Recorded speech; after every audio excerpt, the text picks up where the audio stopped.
All right, there we go. Jöregelk. Jöregelk kívánok. Hogy vagy, jó? Start of a start of another day. Hmm. Sorry about the technical difficulties. I've been busy. I've been getting my house getting my house in order, so to speak.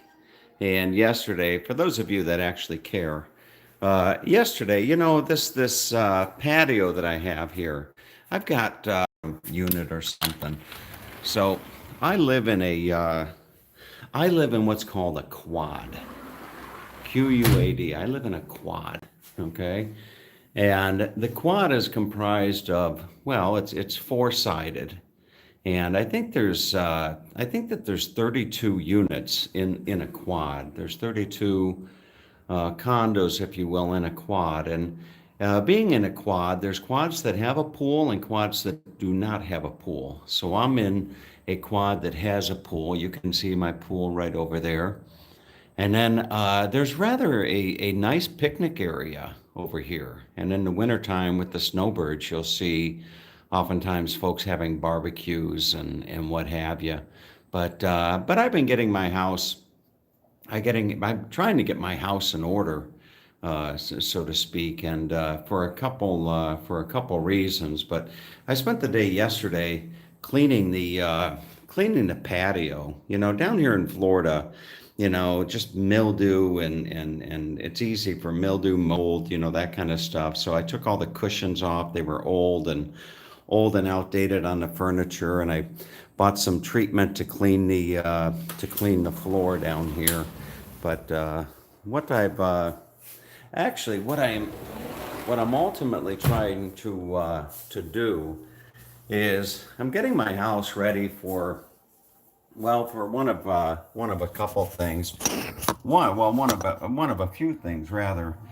So one is having my house. It'd be nice to have a nice. I'm still undecided what I want to do with this place. Do I want to keep it, as my primary residence and potentially eventually a second home, a vacation home? Do I want to turn it into a rental? I could rent it. It cost me about $1,000 a month. This property cost me about $1,000 a month between dues and taxes because I don't have a mortgage on it. So, $12,000 a year basically. And I could probably rent this home. I could probably rent this home for about 1,800 a month, which would come out to what 18,000, and then 3,600, so about 22,000 a year. So I could rent the home for about 22,000 a year. Then you got to pay income on the rental. So you got to pay income you have to pay taxes on the income because it becomes an income property. And then you lose your status. You get a tax break on property taxes uh, when uh, when you actually reside in the property more than 6 months a year. So right now it's costing me 12,000 a year. If I turn this into a rental property, that might well go up to 14,000 a year or something like that. And then after you pay the taxes on the income, you're left with a smidgen of an annual profit. And then you got to go live somewhere. you know you got to go live somewhere. So if you're going to go live somewhere, then you got to either be in a position to buy a place, free and clear, which potentially I could be in that position, or you're going to have a mortgage, or you're going to rent an apartment, or you could live out of your camper, one of those things. But so anyway, I resolved myself when I've been traveling around this summer to kind of get my house in order, so to speak, literally. And so I resolved myself that after I'm done traveling, after this New England leg of my trip, I'm going to spend some time and invest cleaning this place up. Maybe I may paint it. I used to be a house painter, believe it or not. I used to come home at the end of the day with paint all over myself, and got actually pretty good at it. But I used to be a house painter, so I want to get my house in order. I may paint it. I'm not quite sure. I'm gonna bring a machine in and clean all the grout and on the tile. Uh, I don't want to put too much money into the place because I'm on the fence as far as what I'm ultimately going to do with it. But I do want to get it ready for the potential of come hell or high water. I'm going to make my way down to Australia this winter. I was watching a video last night on Australia and some of the places that are down there that I didn't go to that I would definitely like to see, and then some of the places that I've been to that I definitely like to be back, go back to. But anyway, with that in mind, I got to get the house ready and make it presentable and comfortable for somebody if they're going to rent it. I can rent this place during the season. The season really is January, February, maybe March. I can rent this place during the season for $4,500 a month, believe it or not. I can get about $4,500 a month for this place for the season. And the nice thing about the season is that a lot of your prospective tenants are snowbirds. They're retired people, and anybody that can afford to pay $4,500 a month for a rental, for a couple months or whatever. They're generally speaking, they're quality people. They're not going to be having, parties, and well, they might be having parties, but not the kind of parties that I would necessarily worry about.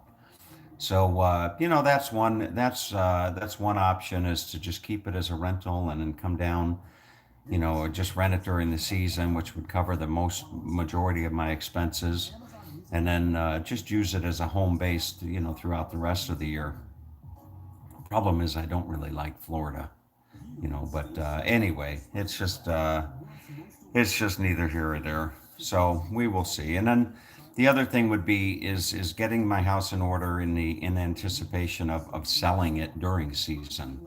So if you're going to sell your property, the best time to do it is during the season when the snowbirds are here, because a lot of people buy on emotion, they buy on impulse, and you get these snowbirds down here that have these big retirement accounts, and they come down for a month, and they're sitting by the pool, and the woman says to the men, honey, why don't we just buy a place? We're spending so much money every month, let's just buy a place down here, and what have you. But anyway, we'll see. I need your help. I need your help in something with Rosanna. I was watching the video the other day of Oktoberfest, and Rosanna and I were walking into the Oktoberfest, and we were talking about schnitzel or something like that. I don't know, Wiener Schnitzel or something, and Rosanna said that she makes the best schnitzel. And I said something to her, and as I was watching it, she said, it's how I heard it, no shit. She said, no shit. And I listened to that and I thought to myself, did she say that? Did she say that four-letter word? Shit? Now normally when I date women, I do not like to date women that have, I'm not big on tattoos. If you want to have a tattoo, have a tattoo. I don't care. But I've never really been particularly fond of dating women with tattoos. And I've never been particularly fond of dating a woman with a foul mouth. I don't know. It's just maybe I'm being sexist or something like that. But I'm kind of an old-fashioned guy, and I just don't like. Well, I myself, it depends. I can adapt to the people that I'm talking to. If I'm talking to people that have a tendency to use foul language, then I can spit it out. I can spit it out with the best of them. But if I'm with more educated individuals, professional that don't have the propensity to to use foul language, then I don't. I adapt. So, by the way, as a side note, I really appreciate it when people correct my English. Anytime that you hear me, if you're an English buff or know English quite well, please, anytime that I say something that's incorrect or not proper grammar, by all, just please feel free to make a comment that something I said was incorrect. Hmm. But anyway, so if you would go into the video of the Oktoberfest thing, and it happened right at about the 2 minute mark, maybe 2:05, 2:06, or something like that. And I'd swear she said no shit. I'd swear it, you know. And she said schnitzel. She said schnitzel. I say she said no shit. Okay. So you tell me, okay, you tell me what it was. Was it schnitzel or no shit? I think it was, I think it was that. But anyway, along the lines of dating, I'm going to stir it up a little bit today. And I'd really like your opinion on this. One of the biggest challenges that I've always had when it comes to dating is my frugality. My some would call it cheapness, my frugality. And it just seems that it's I don't know where it's written. I don't know where it's written that the man always pays for everything. Where is that? I mean, is it women will be quick to tell you, "Oh, I'm old fashioned." I'm old fashioned. The guy pays for everything. You know, you want to go to a movie, you want to go to dinner, you want to go to amusement park, you want to go to a theater, you want to go to whatever it is. It's always double the cost. If you're a guy, it's always double the cost. And why is that? Where did that come about? And is that the same in all societies? Is it the same across the globe, that it's just expected that when a man is courting a woman or dating a woman, that he incurs all the cost? And is there an etiquette or a protocol to, the woman occasionally picking up the tab and what have you? And it's like, ultimately, what is the man paying for? What is the man actually paying for? When a man takes a woman out on a date, or dating a woman and is taking her out, and he's continually picking up the woman's uh, the woman's portion of the expense, so to speak, the movie, the dinner, the theater, the whatever it is. What's he paying for? What are we paying for? Are we paying for companionship? And by the same token, so if I'm paying for companionship, is not the woman also getting companionship? Isn't that I mean, by going out, are they not getting companionship as well? I mean, ultimately, what is the man paying for? Is he paying for the hope of intimacy? Is that what he's paying for? Is that there's, I would be really curious to know what your thoughts are on this. Is there being a woman? I've never been a woman, so I can't really speak. I can't really say, but I can assume, I can make assumptions that being a woman comes with its challenges. I think men probably across the board make more money than women. I think that's something that's correct, and what have you. And there's no question that being a woman, um, doesn't have its challenges. Being a man has its challenges as well.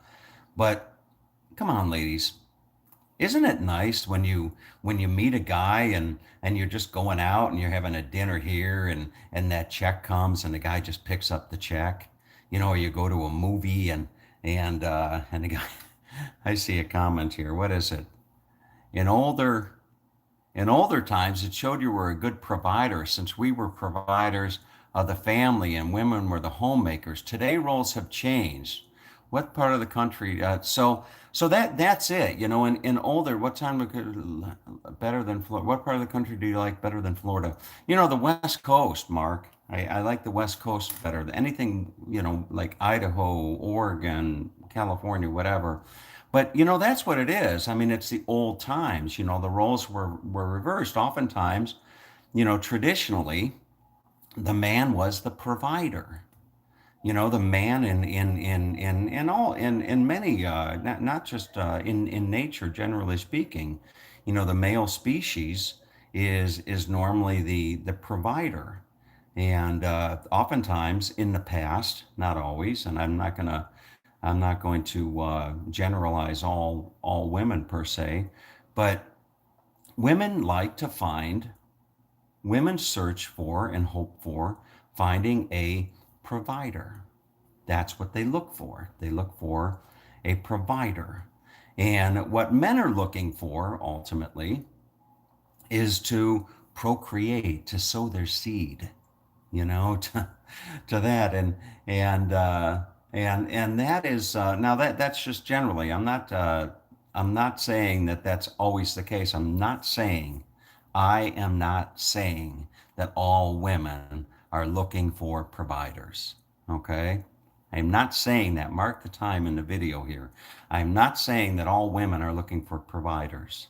Some men are looking for providers. I've heard some women use the phrase, you get to a point in time in life when you're dating men, and men are looking for a nurse or a purse. They're looking for a nurse or a purse. And hmm, and I know some men that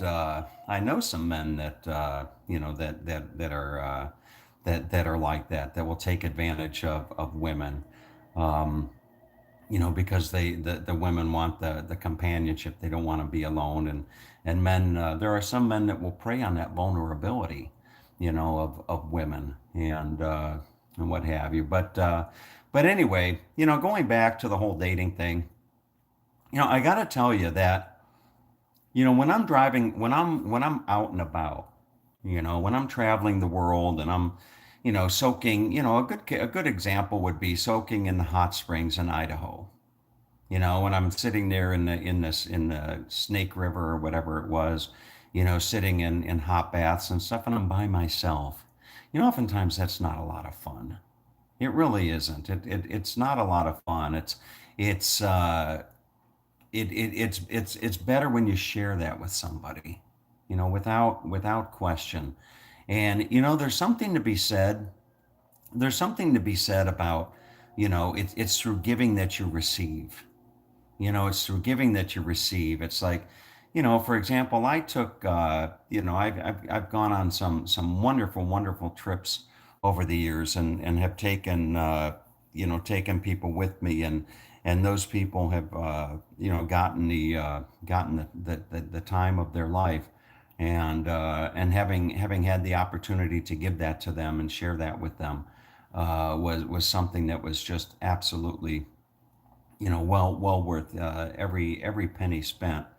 But anyway, so I'm just kind of curious to know that, ladies. There's a lot of wise women that watch this video, like Oksana and what have you.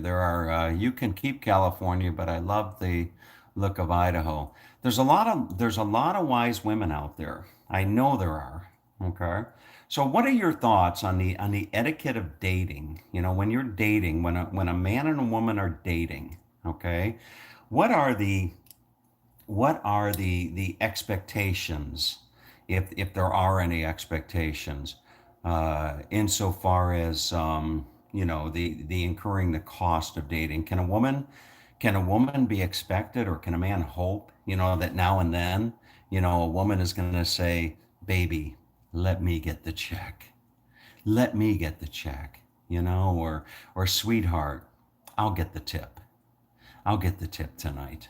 You know, I mean, is it even if the offer is there? Even if the offer is there.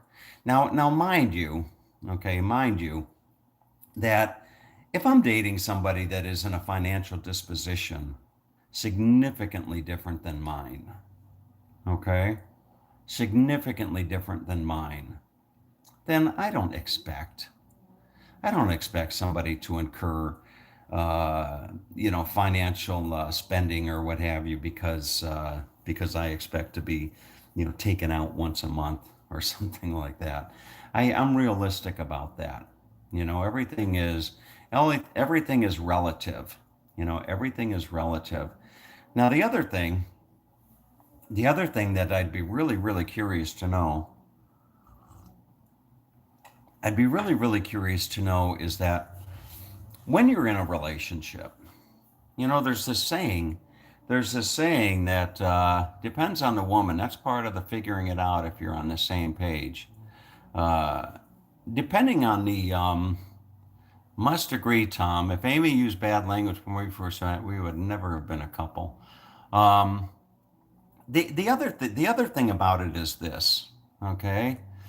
The other thing about it is this. When you're in I can understand the courtship. When you're trying to woo a woman, woo a woman. When you're trying to woo a woman, when you're courting a woman, when you first meet a woman, for example, such as I've just met Rosanna, okay? I think it comes with the territory that you put your best foot forward, that you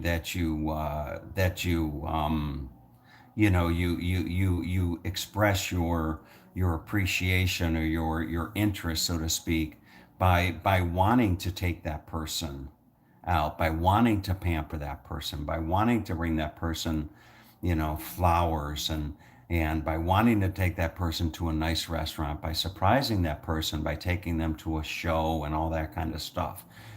So when you first start dating somebody, I have no problem spending money. Absolutely no problem spending money. But when you start to get into a relationship, like a long-term relationship, I think going in, as you progress into a long-term relationship, communication. Communication is the building stone, it's the building block of any successful relationship, be it a partnership, a business partnership, a personal, relationship, a romantic, albeit a personal, romantic or platonic relationship. Communication is the essential, fundamental core of any successful relationship. That and respect. You've got to have respect. If you can't respect a person, then I don't know why you'd be in a relationship or have a relationship in any context if you don't respect a person. Oftentimes I won't take on a client if I think that client is not somebody that I could, personally or professionally respect. But respect is the cornerstone of a successful relationship, and then communication.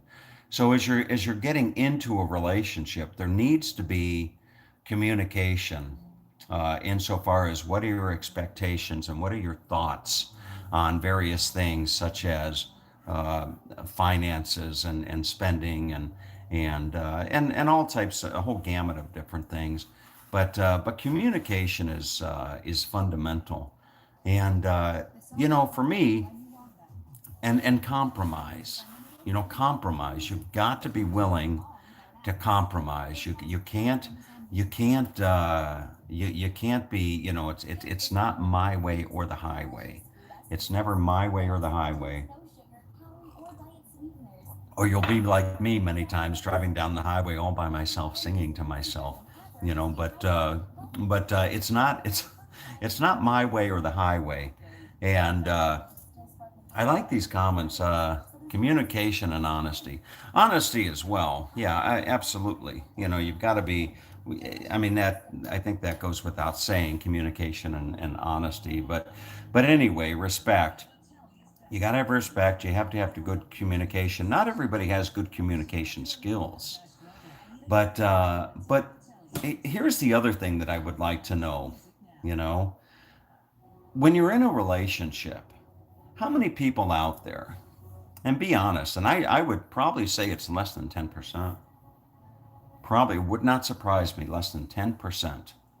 How many people out there watching these videos? Mark, Harry, Kathy, Paula, Oz, Daryl, Oksana, Rosanna. How many people out there have a budget? How many of you have a budget?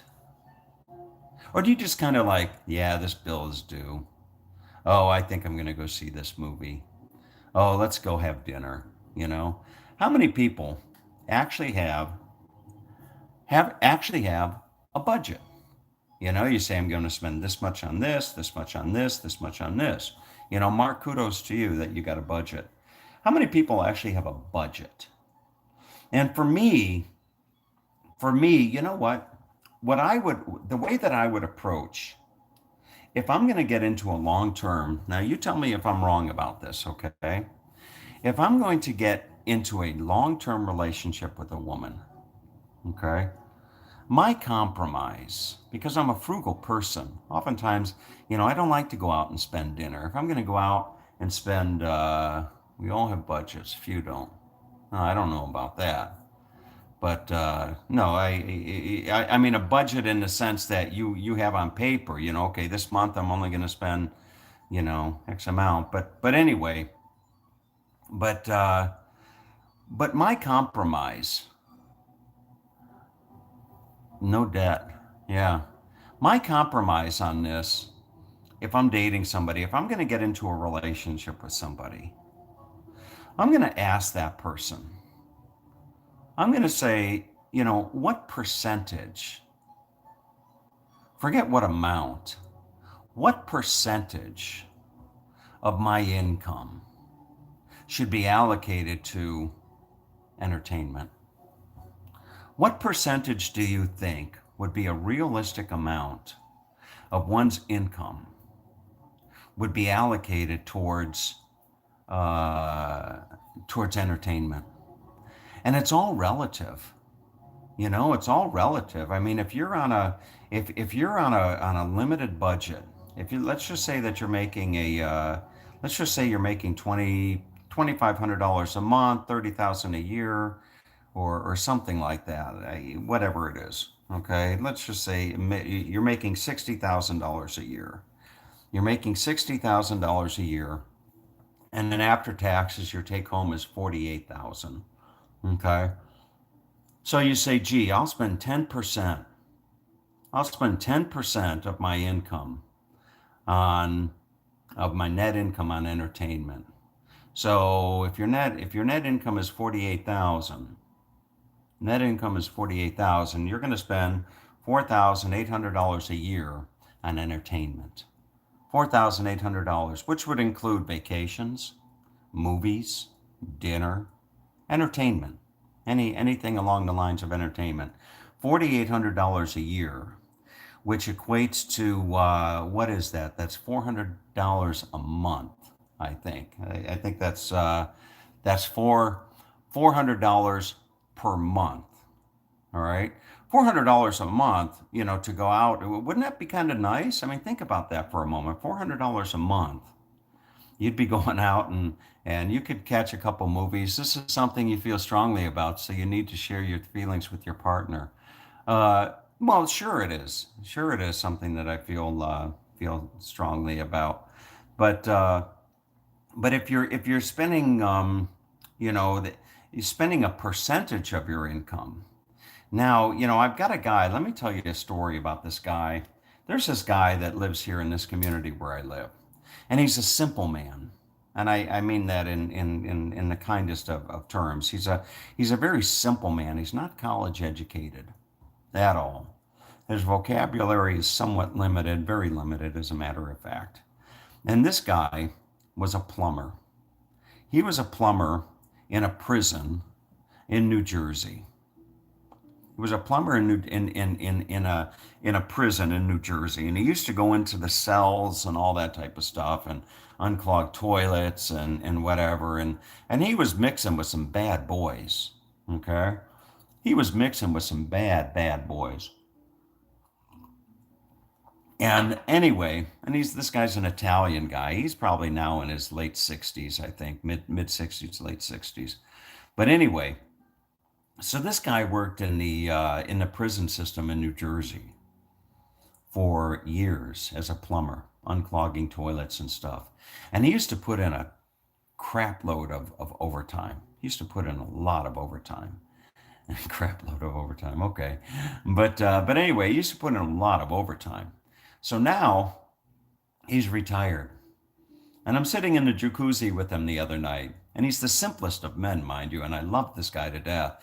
He's got all this gold bling. He's got all this bling, around his neck and what have you, and he's just the happiest guy in the world. And we're talking about going out to eat, and he says to me, "I go out every night." "Oh yeah, I take my girlfriend out every night for dinner." I said, "You do?" I said, "Every night?" He said, "Oh yeah, anywhere she wants to go. I take her out anywhere she wants to go." And I said, "No kidding." I said, "That's going to run you a pretty penny." He said, "Yeah, well, I spend about 20,000 a year."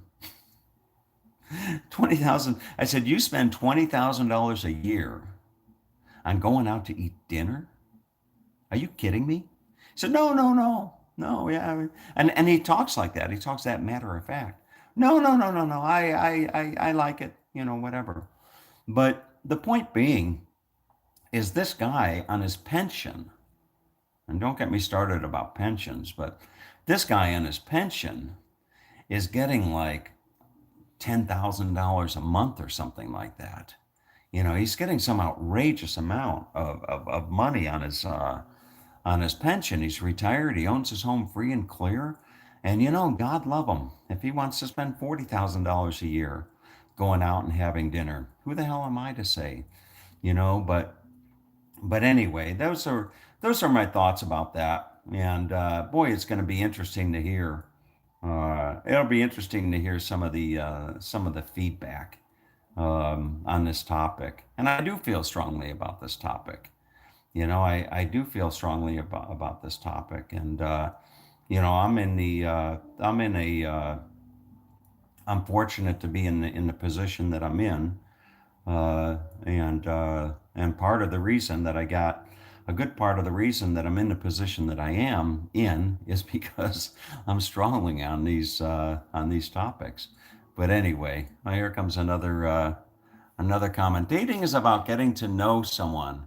If your goal is long term, not how much money you spend. Otherwise, you're just trying to impress the person the wrong way. You'll attract the wrong person. So anyway, yeah, good point. But anyway, let's do the question of the day. Alexa, what's the question of the day? Good morning. Here is today's question of the day. The topic is general knowledge. It is worth 4 points. Why do some dog collars have spikes? You can choose from A, to protect against wolves, B, to help retrieve objects, C, to help with digging, or D, for hunting. What is help with digging? Terrific guess. The correct answer was A, to protect against wolves. Spiked collars aren't just ornamental. A wolf collar is a type of dog collar fitted with elongated spikes to stop wolves from attacking dogs on the neck. Ancient Greeks used such collars to protect their dogs from wolf attacks, and today they're used on dogs who guard livestock. 61% of our users got this one right. Isn't that interesting? You have spiked collars to protect from wolves. I know Paula got that one right. Maybe Harry did also. But boy, you just never know what you're going to learn on Tom TV. So, all right, time to get on with my day. Going to be a fun day. I'm going down to see Rosanna today, and I don't know if we may go out to dinner. Uh, I promised her that I would take her to her favorite restaurant, which is the Continental, and it's a nice restaurant. It's a wonderful, wonderful restaurant. And I promised that I'd take her out to dinner. Tonight's the last night before I leave on the trip. And so we may go to the Continental, but equally, I told her, I said, I would just as much enjoy, spending the afternoon with your son and you, and maybe letting your son pick any recipe out of the cookbook that he wanted to, and we'll go down and get the ingredients and have a fun afternoon making dinner ourselves and what have you. And I think Rosanna is going to do she's going to do a cooking show today. I'll show you what she's going to make.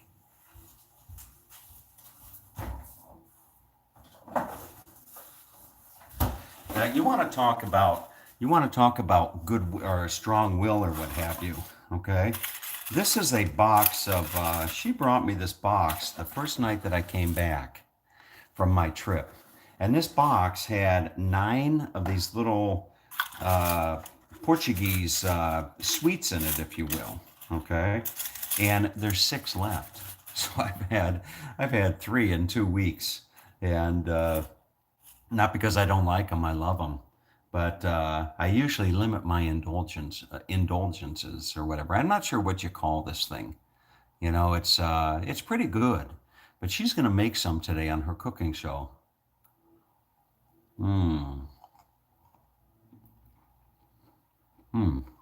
That's good. So, and I'll just have half. You see, that's all I need. It's just half. So, all right, folks. Anyway, have a great day. Thanks for your patience with me, and we'll talk later.